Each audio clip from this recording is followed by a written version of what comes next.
May mga bumbero. Kasi mataas yung tubig. Sobrang taas ng tubig talaga sa Nortingin. Kaya may mga bumbero, may titingin. Kasi nung ilang years na panahon, matagal na. So, ito talaga as in talagang lubog ito. Lahat talaga lubog ito. Wala talaga madaanan ng mga tao. Tingnan mo yung mga tao. Ayan oh. May mga bumbero.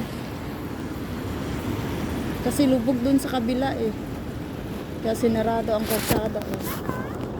Lubog.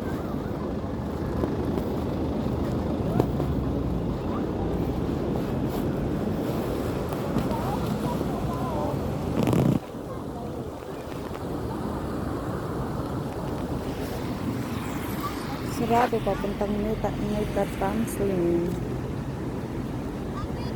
Lubog. Sarado oh. Sinarado nila yung kalsada.